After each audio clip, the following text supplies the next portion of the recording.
Say it was done remotely. Like, was he on the plane doing it remotely? Yeah. And he's just like, my first time flying. I can't believe they let me do a plane. Okay, can you now just dive forward for us? You sure? Yeah, just go for it. Okay. Ah! Hello everyone, my name is CantDoGames and welcome back to the weird news. Love. The day of Valentine's Day, where two people express their love even though they do it every day of the year. The day when you realise you are alone, no one likes you. Me, I'm not too bothered with Valentine's. Most of my dates, relationships end up with them hurting me or cheating on me, so I learned to distrust and all that. And I learned maybe I should love myself before I love anyone else. So being single isn't a problem for me, it really isn't. You're not really alone if you've got another voice chatting away in your head, so you know what I mean? You don't want a third one. But yeah, I always think love is like a plane. You're soaring through the sky, all beautiful, all happy, and then suddenly it crashes and burns. And that's what's happening in today's weird news. I hope you stick around, guys, and I hope you enjoy. Let's get into this.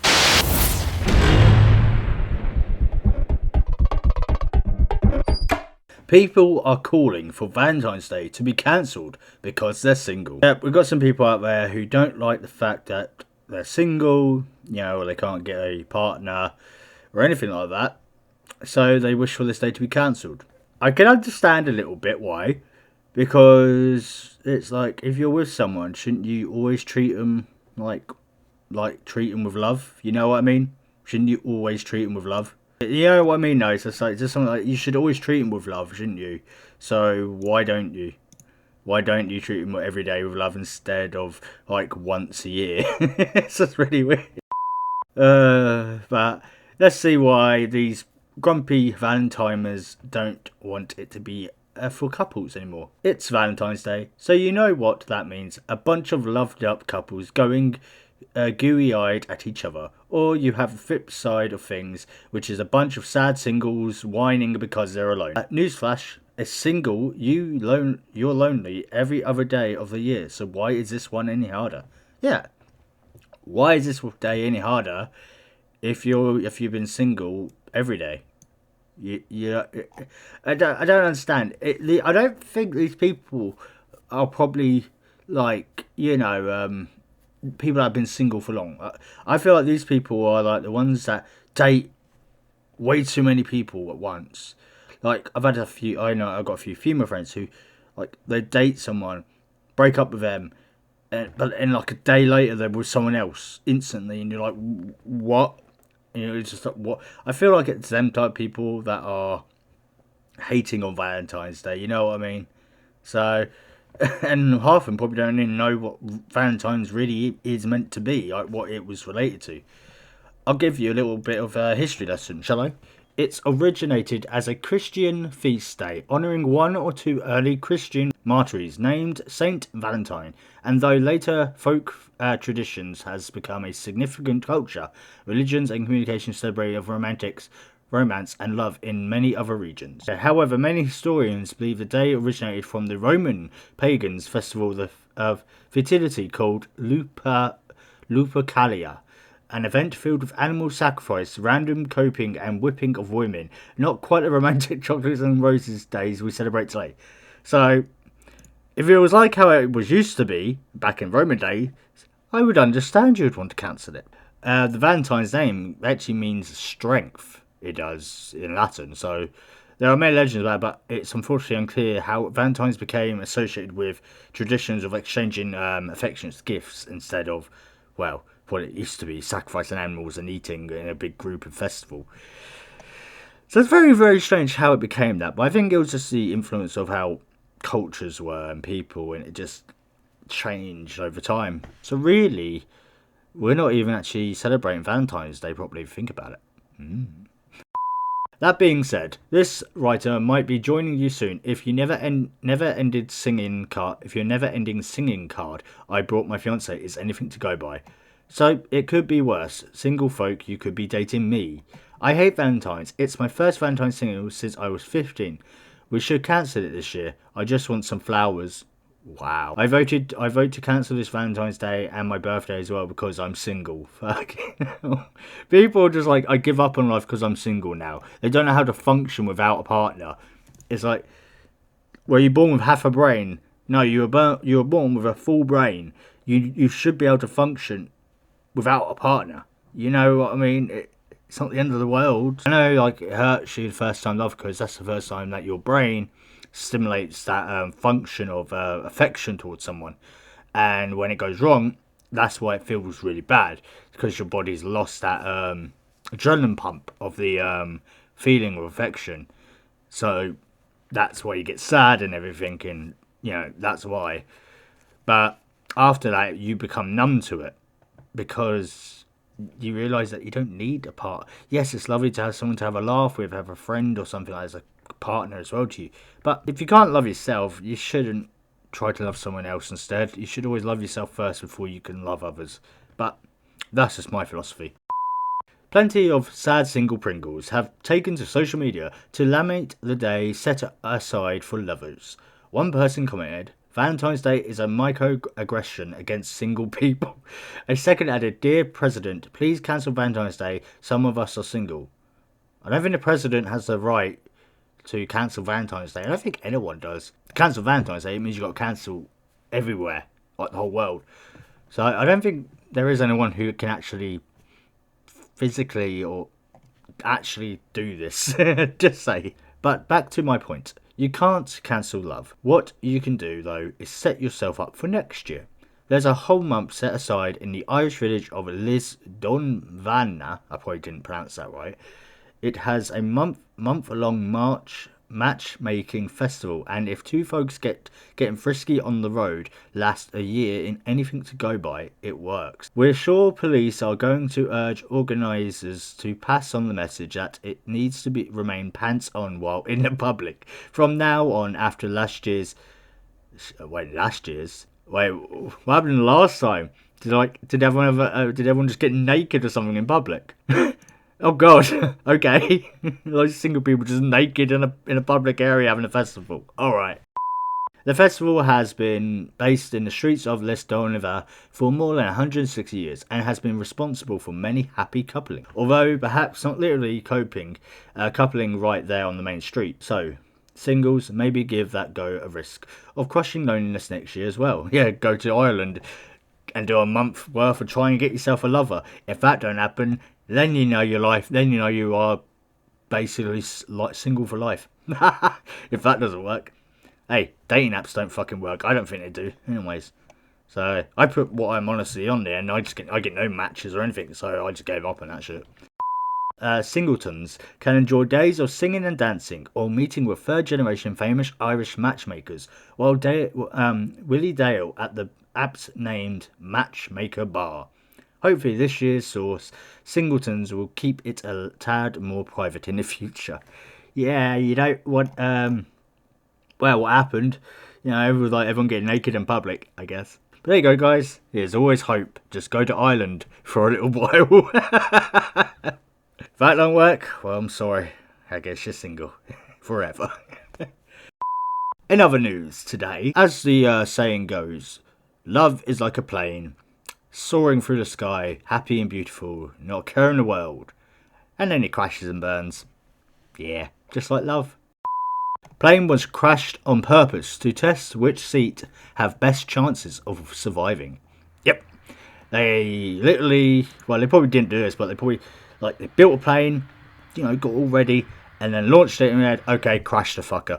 And then just go, okay, just to see who will survive. If it goes head first, I would think it'll be the people, it'll be the co-pilot and the pilots, this reception area, and it'll be the first class. They will be dead. The ones in the middle, I think, would survive. The ones at the back, mostly casualties, but I don't think any significant deaths. That's how I would say it. Makes you think. First class is always for the rich people. Why do they do that? Is it for a whole big scheme of just like, well, if they die, we can get money? Or wouldn't they have to pay for it? Because it's like, I don't know. That was a weird thought. Let's see what are your chances if a plane does crash, I guess? where you'd want to sit. Scientists once crashed a large-sized passenger plane into the ground deliberately so that they could get an idea for which seat on board would have the best chance of surviving the crash. Let's have a watch.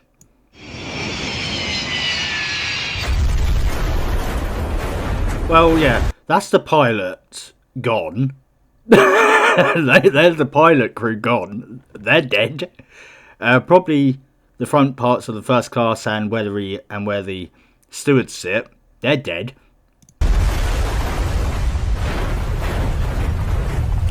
So all the back, all where the normal passengers sit, and some of the luggage. Yeah, you're good. There you go. Don't get first class then, basically, I guess. Jesus. I was hoping for more fire and explosions, but oh well. But yeah, there you go. That proves it. But that's only if the plane heads in first, because it did land like perfectly, but it kind of bent a little bit. So they did that on purpose by bending the plane just a slightly bit forward more, so the nose would hit the ground first. So that's how they did it. But planes don't have to crash like they could crash anyway. They could hit the back first, a wing come off, so they would spin off course. That's what I mean. That's only if it breaks like that. There are so many other ways a plane can just, be destroyed. Not saying I thought of it, but I'm just saying.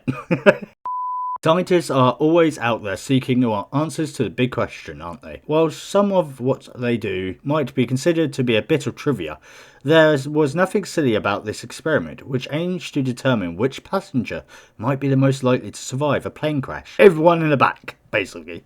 So where do you think has the best chance of survival? The test, which was looked into on Channel 4, plane crash, drew in a bit of controversy because of the US government refused to let the company in charge called Broken Wing attempt an experiment on their land.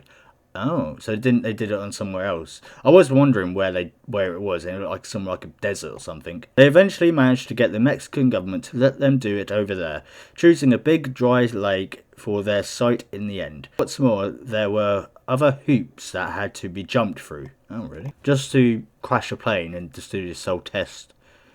Well, yeah, because once it's crashed, you have the hassle of then trying to clean it up afterwards, I guess. So the idea was to fly the plane remotely before then crashing it into a big desolated space on purpose in order to complete this simulation. Well, they say it was done remotely. Was it done remotely with someone on the plane? Like, was he on the plane doing it remotely? Yeah. And he's just like, my first time flying. I can't believe they let me do a plane. Okay, can you help just dive forward for us? You sure? Yeah, just go for it. Okay. Ah!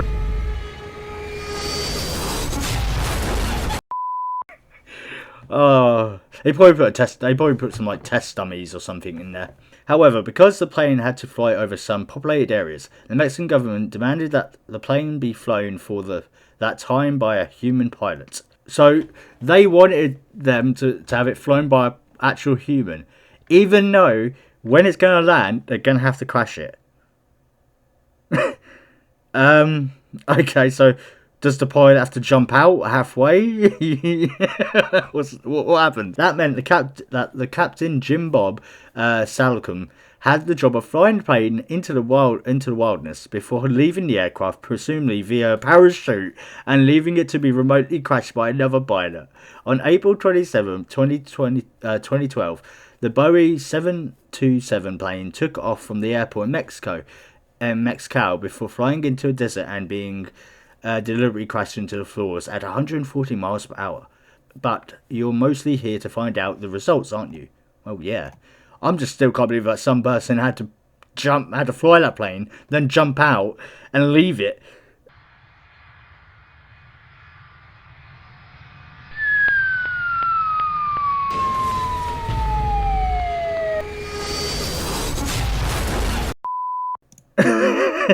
Fair enough. At least you know the parachute works as well, I guess. Well, it might not surprise you to learn that the people at the front of the plane would most likely be dead in the real crash.